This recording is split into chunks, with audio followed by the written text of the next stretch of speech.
This was the section I never really wanted to have to really go through. I really thought at the start of the season, this is going to be their time to shine. First season in the WSL. They've made history for the club. I know how hard the girls would work to get there. Even during my time at the club, we were sort of thinking about promotion and that happening, 5-6 years down the line. And for them to have accelerated that and did what they did with the squad they had was absolutely brilliant.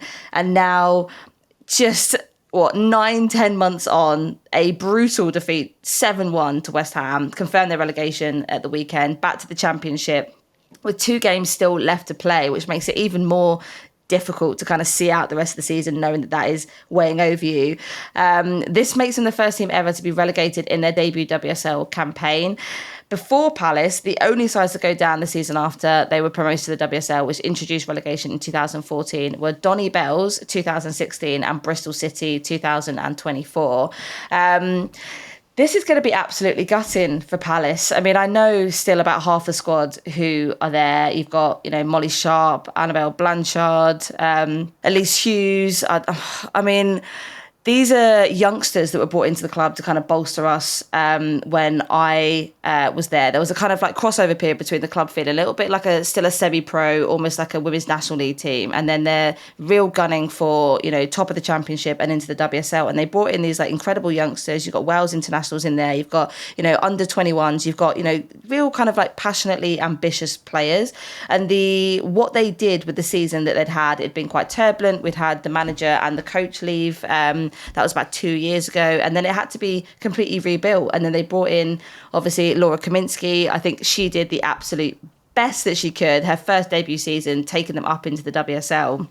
And then from there, obviously, not having the best of time when you get into the WSL. But I think you've got to look at the standard of the WSL and where it's got to at the moment. I mean, unless you're really committing, unless you're really investing, unless you're getting in some world-class players, the season's going to be a tough one. It's going to be a really tough one, and you have to get used to a completely different style of play. It's almost like going up from primary school to secondary school. Like, you're the big dogs in primary school, you're on a high, you've dominated the league, you've won that trophy, and then all of a sudden you're year 7 again, you're back end, you're going in like you don't know what to do, you don't know how to deal with these teams, you've not faced them really ever, apart from maybe the odd FA Cup run at some point in the last couple of years. And you have to get used to not playing your style of football anymore and adapting to a whole host of newbies that have been brought in. So yeah, it's a difficult transition. So it's not surprising that this has happened, but I just didn't think that it would happen. But Rach, how are you feeling about it? It's always like, it's a sad one, this one. Yeah, I think it's a real shame. I think as well, like, it's so finite, and a team's kind of performance in the league isn't, I mean, it's basically whether you win or lose the league, right? But there's so much more to that kind of wider story. And I think a lot of the time we spoke about the pride that Palace could take from performances as the league was going on. And I do think they learned from game to game, and we were seeing that. I think the problem was they weren't able to capitalise on those moments where they were drawing in a game or leading a game. And there was those moments of kind of inexperience where they would concede in injury time, they concede just before half time. Those kind of moments that we touched on in the Arsenal game, terrible time to concede, that was happening to them. And I think that was kind of the killer blow, was that they were in games, they had chances in games, and they just weren't able to get them over the line. And 1 or 2, 3 points here or there that they could have had, wins they could have picked up rather than draws they could have had instead of losses, were really the difference. And as I said, we don't often interrogate beyond results, but it's a shame because I do think there were some really good performances there, and they didn't look wildly out of place in the WSL. That being said, they do need to invest more, and they can afford to invest more, and if they genuinely want to be a team challenging the WSL, they have to invest more. I definitely agree with that. And I think, obviously they did pick up points, and it was quite early doors as well. They picked up their first win. I think it was within their first 5 games that they got that Leicester win.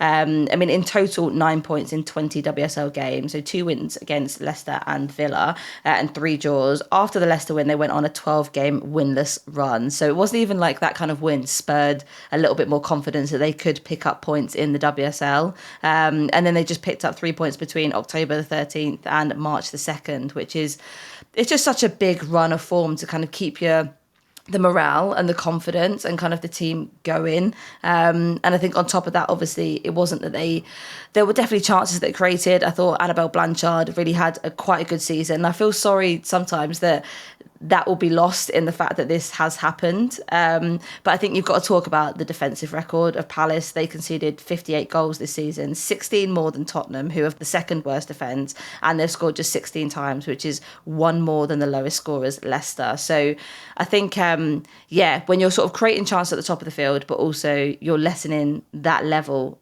you're allowing teams to create that kind of level of opportunity and chances. It's never going to go down well. And I think, I've got to agree, Rach, that it is about investment and the types of players that you're able to bring in. And if you invest in the club in some respects, they've got a great new training ground. I know the facilities and the staff have definitely improved, but competing at the WSL, you really need top tier talent. And I don't necessarily think they had those like big hitters that you need to kind of bolster the squad now. Would you say? No, but I also think they just thought, we'll just change managers and that will fix things. Yeah, ridiculous. You know what I mean? Like, and arguably it didn't. So, I think sometimes some clubs are kind of hope that they can do the minimum and it'll be enough. And that's just the wrong maybe attitude to have, because the players are going out there giving it their absolute everything. I think they may struggle to hang on to some of those players. Like, I'd be surprised if Annabelle Blanchard or Mike Cato are still there next season. Whether Katie Stengel will stay, for example. So it's always a make or break, right? It's always how much does a club really want it? Have they gone, we tried, it didn't work? Or do they genuinely want it and gone, do you know what? We see now, having been in the WSL, what we need to be there and stay there. So we're going to double down and really go again for it. So it's interesting. You look at like a Birmingham, for example, who are on the cusp, them and London City Lionesses. Another exciting thing that happened this weekend. The championship could have been decided. Both teams drew and it all goes down to the final day. And London City Lionesses take on Birmingham for the win.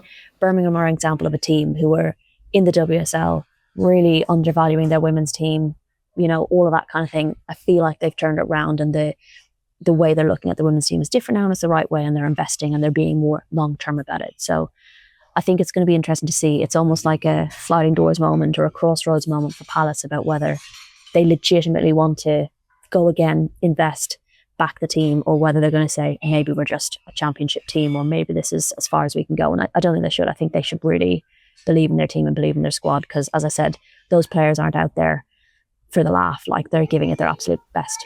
100%. I think it is going to be super interesting to see what Palace do and whether they sort of continue to invest in the squad, because in order to get back into the championship, you still need to maintain that level of competitiveness. Like, you look at how competitive the championship has been this year. I mean, looking at the top of the championship table there, you've got London City Lionesses on 42, Birmingham City on 40, Charlton on 34, Durham on 33, Newcastle 31. There's effectively 11 points that separate the top 5 teams, and that's an incredible space to be.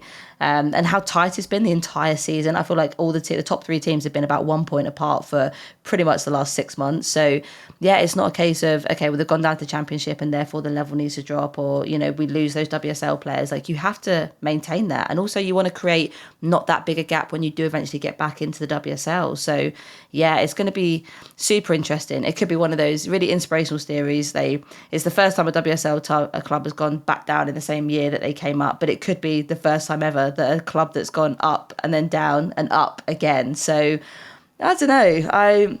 I'm holding out hope. I'm definitely holding out hope. But I think, it definitely rides on the championship. And I think how much the board kind of really want to invest in it. I think, Steve Parish talks a lot about the investment into the women's game and doing the right thing. But at the end of the day, put your money where your mouth is. New manager Leif Smerud took over back in March, and he said his short-term mission was to stay in the league. Good job.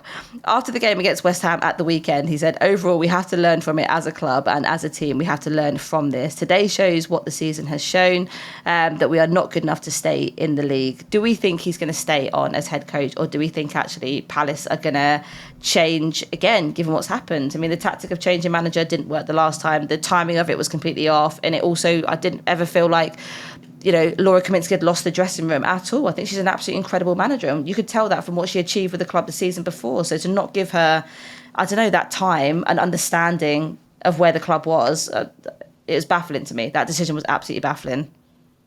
Yeah, I agree. But I'd be surprised if they got rid of him. I mean, you can't make that decision and then go 3 months later, oh, wait, it didn't work. You should back your decisions and give him a chance. I think, I was one that thought Kaminsky should have stayed on, but if you've changed the manager now, I think it's a bit late to suddenly roll back. So it'll be interesting to see. Look, as I said, interesting to see where they take this next season. But yeah, I think it would be unusual to get rid of him. 100%. I think, he's not, arguably, he's not had enough time to bed in. He's not had enough time to kind of put in, the changes that he wants to make. And I think it would be fair game to give him the next season to see what he can achieve. And I think, saying that it is going to be a really competitive season. And like we said, the championship title race is going down to the final day. London City Lionesses, 2 points ahead of Birmingham. It kind of feels like the championship has offered, I think it's flown under the radar sometimes with all the action that's gone on in the WSL, but it has offered so much spiciness and so much competitiveness this year. Rachel, smiling. What do we think is going to happen? Such a difficult league to predict. I might have to go with Sophie's prediction of Birmingham, despite the fact that she tried to change it a week and a half ago and say London City Lionesses, and I was like, you can't do that, like 19 games in. No.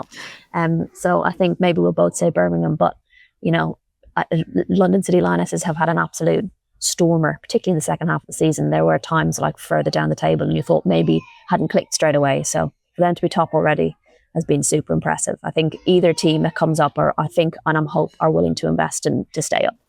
I think, it'd be great to see London City Lionesses go up, and only because I think, the fact that they would be one of the only independently owned clubs to make it into the WSL, and obviously they've got the big back in there from Kineska with Michelle Kang's investment company, and I think it's going to be super interesting to see what an independent club could bring to the WSL as a completely new infrastructure. So watch this space. I'm excited for that, and like the curveball that's going to throw the league. But down at the bottom of the table, Sheffield United have been relegated after their 3-2 defeat to Southampton, along with Portsmouth's win. So it's been a very exciting weekend, but a weekend that comes inevitably with a lot of teams kind of facing up to how the seasons have gone. So big love to Palace and big love to Sheffield United. Not the way that we want to see these teams going, but there's hope. We bounce back, we move.